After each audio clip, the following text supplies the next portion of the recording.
final developer to face the dealmakers this season is Ryan Matthews from Tuakiri Property. Will he fight back or will he be defeated and discarded?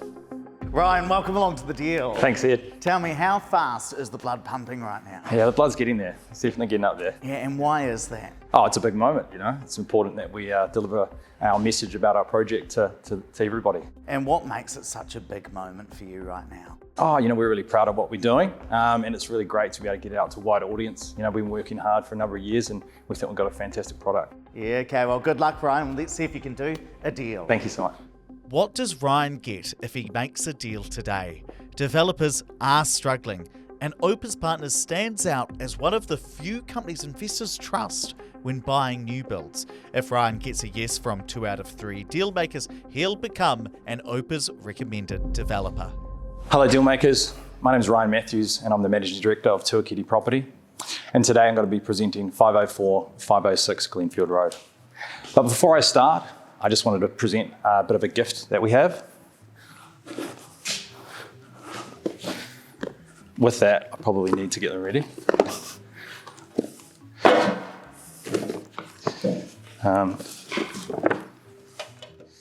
A disorganised debut from the developer. Can he recover, or will his nerves get the better of him? If he doesn't get back on track soon, the deal makers will send him packing, shutting down his chance for success. Hope it's wine. Hope it's whiskey. Just let me do this.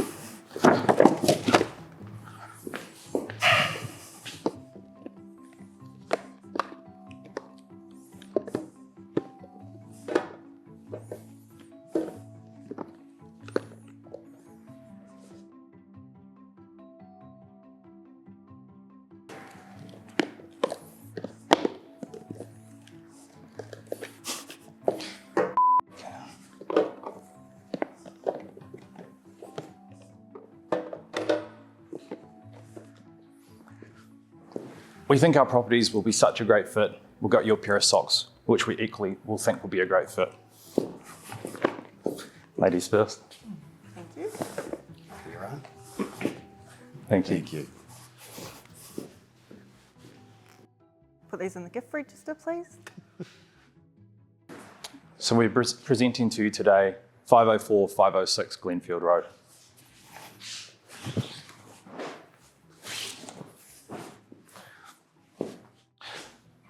This project consists of 17 units with a mixed typology of 2 and 3 bed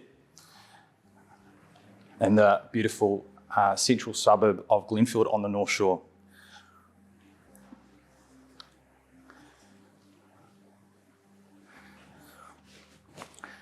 Pricing starts for these units at $798 for the 2 bed, 1.5 bath and $879 for the 3 bed, 2 bath with carport.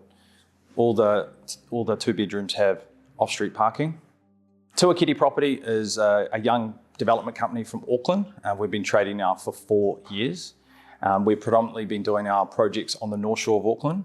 That's where we've had our greatest success to date. And we've got a small but high-performing team, very nimble and able to pivot very quickly. We've credited to a lot of our success, I think, to the fact that I'm the single shareholder and director, so we're able to make decisions incredibly quickly. We don't view a work week as Monday to Friday, we view it as Monday to Sunday, and we're very customer centric. So program, quality, and customer service and communication is obviously our paramount focus. So to date, that's been a great formula for us. Would you have any questions, dealmakers? All right, I'm Vanessa. Hi. First of all, explain what Tuakiri means. Tuakiri means identity in Māori. Yes, I'm part Māori myself. And how did you come to that name? Basically, I think it represents a lot about myself, being an individual and standing with your true identity. And obviously, we try and embody that with the company. So I'm quite familiar with a lot of your product. And I'm looking at this development here, and it doesn't look as, I'll say pretty. It doesn't look as pretty as your previous developments that you've done. You don't like the wood? I'm not a fan of that particular style, no. I feel like it's done. Okay.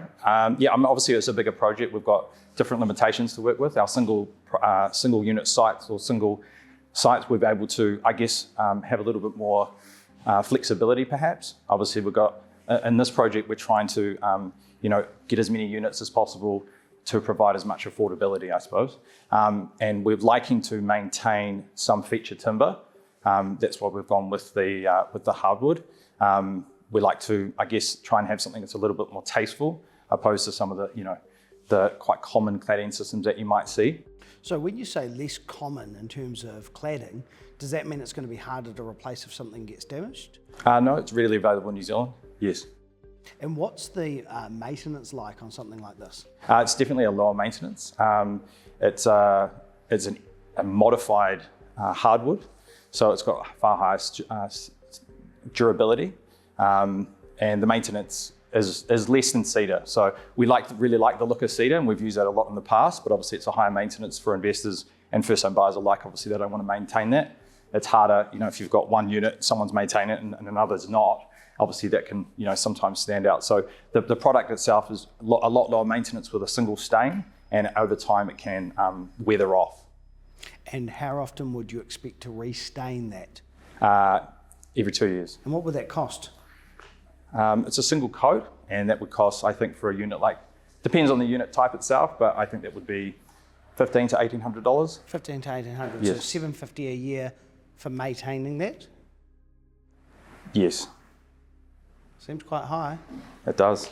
The Prince of Property has noticed extra costs an investor would need to cover. Hi Ryan, I'm Mickey. Talk to me about Glenfield and why you've chosen to develop here. Yeah, Glenfield's a really central suburb on the North Shore. The site itself, in proximity to where it is, obviously we've got the bus route is very close. You've got 10 minutes to Takapuna to the beach, 2.2 k's to be exact to Glenfield Mall. To the motorway entrance, it's 5 minutes. And if you're in rush hour and you want to catch the bus on the expressway, it'll probably take you all of 15. So Glenfield, this site specifically, obviously we had an attractive offer on the land, and obviously we feel we've been able to pass it on to the buyers with the price. We've done a lot of other work in Beach Haven, Birkdale, and we wanted to, I guess, add some other stock in another part of the shore. So it ticked all the boxes we felt for us. You've got 3-bedroom units in there. I'm thinking families. Yes. What schooling options do you have in the area? Glenfield College is a good high school. Primaries? Yes, primaries. How many car parks are in the development itself? 15. So 2 units have no car park. Where do they park? It would be for somebody that was accepting of not having a car. Maybe they were taking public transport more commonly. And obviously we're prepared to discount the unit on that basis. How much by? 50,000. So 7, 4, 8. Ryan, what are the rents? 660 for the 2 beds and 750 for the 3 beds.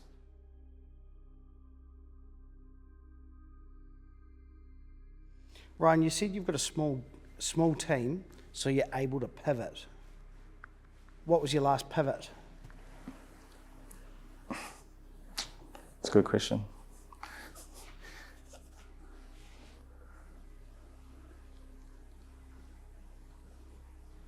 I think we're able to pivot when it comes to obviously maneuvering ourselves with price. When it comes to stock, I don't have any other decision makers I need to talk to. When it comes to the needs of, I guess, buyers, doing something in the evening or on the weekend, and just flexibility with some of the specification if people have more, other options they want to work with. So smaller teams so you can be more accessible. Yeah, more flexible and accessible.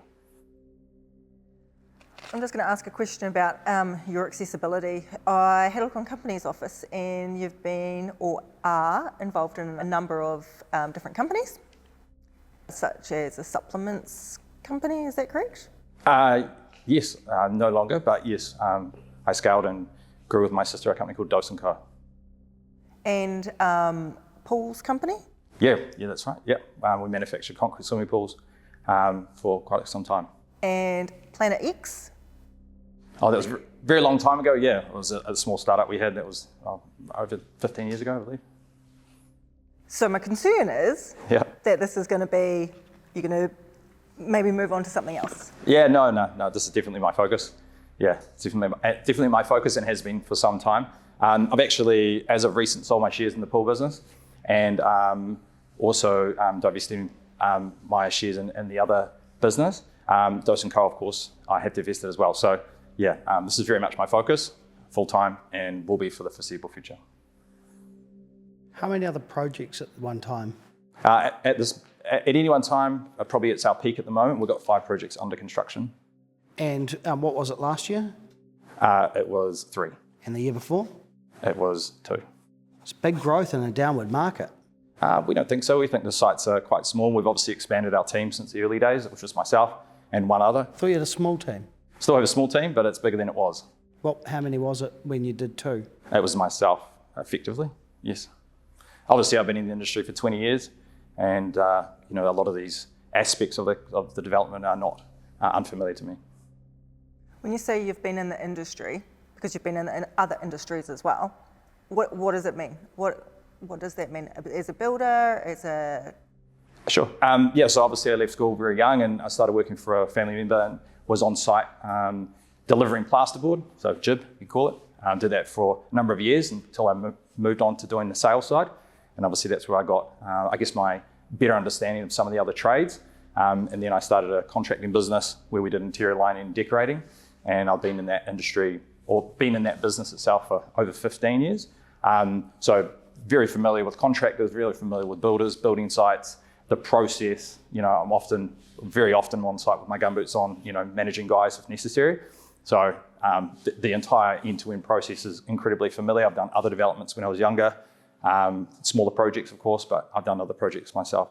How often are you on site? Daily. Daily? Yes. For all 5? No, not necessarily all 5, but our office is within about 5-minute drive of every single development. How often would you be on site for each project? A couple of times a week. A couple of times a week? Yep. Not for a long period of time necessarily, but I like to go to 15, 20 minutes perhaps. How can you spot a defect in 15 minutes when you've got 10 on the go? I've got 5 and I can spot a defect. No, I mean 10 in a project. So if you're there and you've got 10 units being built, how can you give it appropriate time if you're 15 minutes on site? Yeah, so when it comes to the finishing and the later part of the project, I'd spend a lot more time on site and I would focus more attention because obviously they're staggered, they're not all at once. So what would your 15 minutes entail for a couple of times a week visit? Making sure we're on program, making sure I'm happy with the site cleanliness, there's no hazards, no health and safety risks. But when we go to those later milestones where I need to make sure things look correct, then I'll spend more time on site. Talk to us about the layout of these properties. Yep, sure. Internals. Yep, cool. So the 3 beds at the front here, obviously you drive in and you've got a carport on the ground floor. Carport, was it? Carport, yes. Yep. We actually opted for a carport opposed to an internal garage just to keep the affordability down. Obviously, a garage it adds an additional layer of cost, and we still think we're getting the same desired effect with the carport. So in that carport, we've obviously got a greater level of storage, because obviously that's key in a townhouse. Greater than a garage? No, an internal garage, you would potentially have more storage. So greater than what? Sorry? Greater than what then? Greater than not having storage. Yeah. So Zero. So in a garage, there's because these are quite tight, you're not going to have a huge amount of surrounding area to put, We got no walls. And so you've got a carport downstairs. What's upstairs? Carport and downstairs as well, we've got an ensuite and a bedroom on the ground floor. Are they in here? Then living? Yeah, upstairs into the KDL. Yeah, obviously we've got kitchen, dining, lounge. We think the floor area is quite generous. Net area is 98 squares for the size of the property. Obviously we've got a balcony that faces out to the street, and obviously we're facing north. And curtains on the angular windows up the top there? There will be, yes. Yeah, they're a little bit tricky to find, but we've managed to do it. So, yeah, and then obviously you would walk up to the master and we've got two bedrooms there with a bathroom joined. For the 3-story, do you just have the one heat pump? We do, yes. Is that on the middle floor? It will be on the middle floor, yes. So how do you control the heat in the bedrooms? Because that can sometimes be a challenge. Gets hot up there. It can get hot, absolutely. The reason why they ask is because since you've got so much glazing upstairs, you get a lot of passive heat through there in the summer. Sure. And often investors have complaints from tenants with it being too hot upstairs. Absolutely. It's not a heating issue. It's a cooling It's issue. a cooling issue. Yeah, no, it's definitely something to take note of, and something potentially that we could work on doing for buyers. What's the demand for these type of units for tenants? What's the demand? Good. Tell us more about that. Glenfield's about, we've got the data, it's about 2.5 people per household. And so we've opted obviously to concentrate and have slightly more 2 beds than the 3 beds. So the 3 beds won't rent, is that what you're saying? We think the 3 beds will rent well, and they are priced well for the size of them and for the price. Ryan, 4.3% yield for the 2 beds, 4.4 for the 3 beds. Is that good? I think it's about growth potential is a little bit better in Glenfield as a suburb. Right. Compared to what? Compared to other parts of Auckland. Right. Yes. Tell me more about that. I think obviously the North Shore, we feel, has a slight premium on other parts of Auckland. Does the data show that? In terms of price and growth, yes. Historic growth better than, say, Mangere? I haven't analysed that specific. Good thing I have. Ryan, you gave me a pink box. That was meant to be for Mickey. Yes. Slightly offended. Okay. Apologies. Now, Ryan, I'm not an economist, not a meteorologist, not a botanist, but talk to me about your landscaping. Because you know what? I've seen a lot of renders over the years, and what gets proposed versus what gets delivered, often 2 different things. Fair comment. Yeah, I mean, obviously the render here would be with mature planting. So that's obviously a representation of what the project would look like after a number of years, which I think in some instances does represent it well, but... Are those the type of trees you're going to plant? Yes. What are they? That's a cherry blossom tree and that's a magnolia. And who looks after those? The tenant, the owner, the residents association? These are inside boundary. So to be honest, there's not really much you need to look after with those. They'll just grow. So obviously down further on the 2-bed side, there is a small lawn. So that would need to be looked after by the tenant. And obviously there's some planting, but that's really low maintenance. So that wouldn't require really much work. Since we're on landscaping, with the lawn, is there provision for any sort of garden shed in that recorder? Because from what I can see, I mean, you're not going to be pulling... Where do you put your lawnmower, right?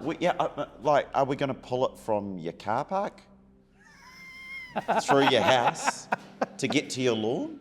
Yeah, that's... Forgive me.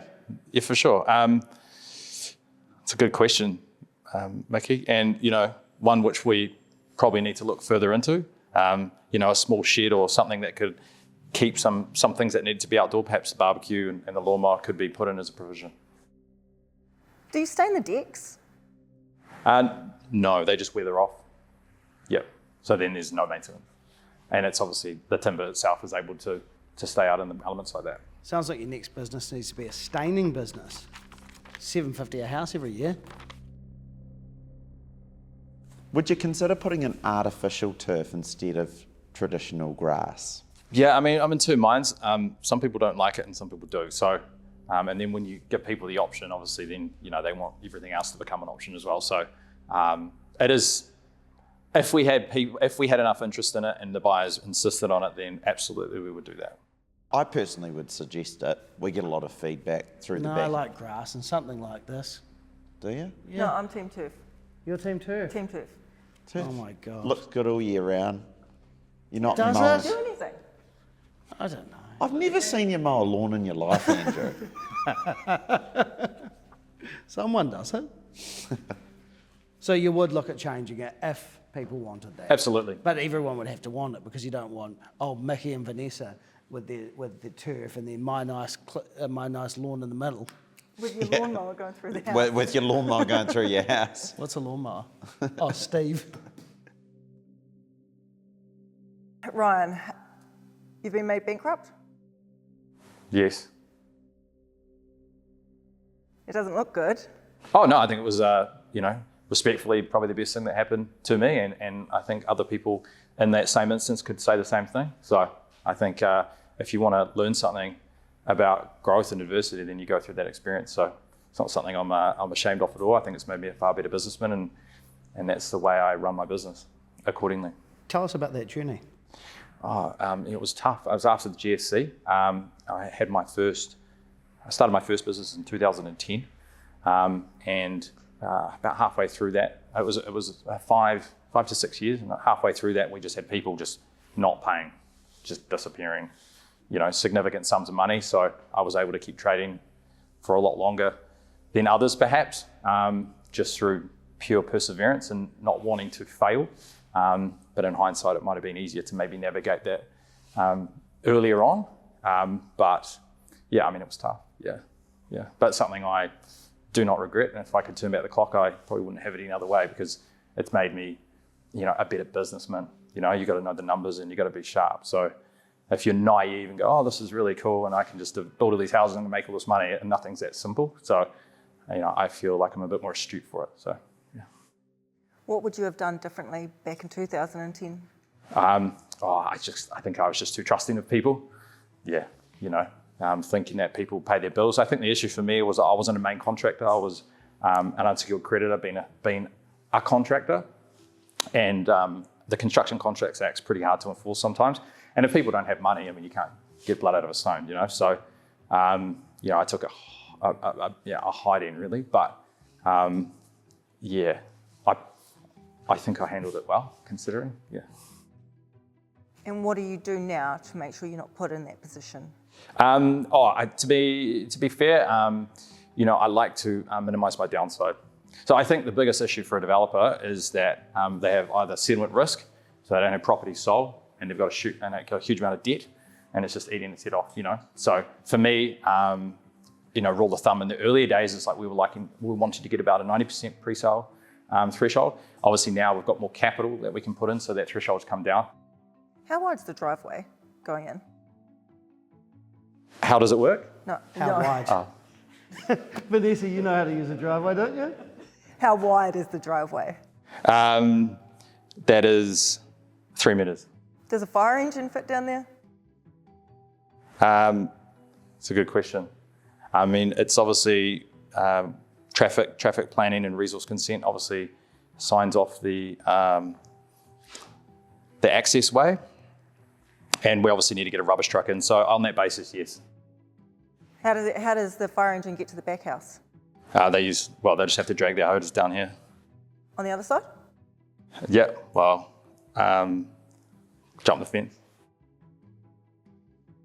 How long does that take? We've only got a couple of minutes to get the truck in there. Yeah, it obviously could come up here. There's the commercial mixed-use development here, or site here. So there's actually no houses here. So they could actually come up the driveway and just put it over the fence if they needed to get to the back entrance. But all through down here and here obviously is accessible, but it's a very good question. So I just wanted to touch back on Andrew's earlier question on who is going to be renting these properties or residing there.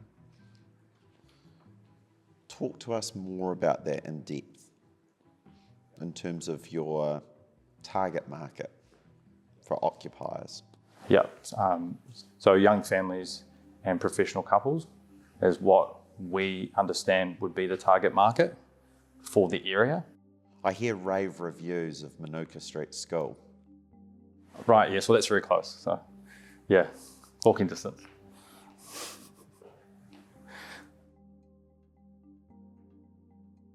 Any others? Glenfield College is good. I actually don't have a huge amount of data on the schools.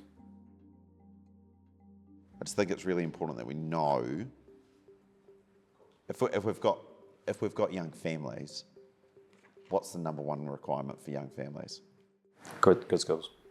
Yeah. How flexible are you on price? Potentially, we could do a deal on price, yes. So you're at 4.3% yield for the 2 beds. I'd love it to be 4.5. That would take you down to a purchase price of 763. Can you do that on any of them? On a limited number? A limited number. Okay. So if we did a staggered approach where you did some at that, some at maybe 4.4, which would be 780, and then up to the price that you're wanting to achieve, sound reasonable? I think that's reasonable, thank you, yes. Why don't you come with that price in the first place? Wasn't too sure on your expectations, to be honest. Okay, I like it at 4.5%. If we can make that work at 763, even if it's just for a couple to get some pre-sales, test the market, then 4.4 is still reasonable for a good growth area. I ultimately would like 4.5 for the 3-bed as well, which would take it to 867. Does that sound reasonable for a couple of those? Of the middle units? Middle units? Yes. Fine, middle unit doesn't change capital growth. On that basis, I'll do a deal. We just need to firm up the numbers. So how many would work for the lowest tier, the 763, for the 4.5% yield? I'd be able to do 2. 2 of that. And then at 780? 6. 6 of them at that. Cool, so that gets us up to 8 there. And then how many middle units can you do at 4.5% yield? So 867 for the 3 beds. I could do 2. 2 of those. So that would get us up to 10. So we're almost at the pre-sale point. That works for me. Thank you. The Prince of Property just negotiated $202,000 off these properties. Ryan just accepted a $35,000 discount on the first of the 2-bedroom units. I'll start off by saying I've been very impressed with your past projects. I've done a bit of digging into Glenfield. The amenities, the schooling, the location of this development in particular, and it ticks every single box. And something that we are actively always wanting our clients to get into. So you've got the track record, you've got the location. Andrew's got you down to a more palatable number. It's a deal from me. Thank you, Mickey. Ryan, I really appreciate your honesty around the bankruptcy. I think that is a massive credit to you, and it shows transparency, which is a credit. I also am aware of the Tuakiri brand and what you're known for in the smaller unit numbers, which have always come up really well. I am not so impressed with the change in the brand to a higher density, higher number of development. The fact that a fire engine may or may not be able to get down the driveway as well is also a concern. So for those reasons, I'm going to say no to the deal. Problem. Looks like it's a deal for us then. Thanks, Ryan. Thank you. It's a no from Vanessa, but ultimately Ryan got the 2 yeses and the deal he came for, even though he had to cut $35,000 off the price. Go to thedeal.co to download the property information pack and book a session with a financial advisor. Congratulations, Ryan. Thank you, Ed. It's like your little bribing them with the socks work. Yeah, I think so. They were tough though. They definitely were. Now, of all of those questions that they asked you, which was the toughest question? Probably a bit about my past. You know, that was pretty tough. Yeah, it was interesting how honest you were about your past with it. I think it probably caught them a little off guard. Yeah. I mean, I guess, like I said, I was really honest. It's actually a blessing to go through something like that, and to be able to reflect on it and use it as a positive, you know, going forward is obviously something that I'm, I guess, proud of. Yeah. And now that you've got a deal today, those properties that you've shown, they're going to be available to people watching this show. What does that mean for Tuakiri? Oh, it's so great to get the brand on the map, you know. We've obviously, like I said, been working really hard and we think we do a great job and we'll deliver something successful. So it's lovely to be able to present. Well, congratulations on making a deal. Well so done. much. These properties are now available at thedeal.co.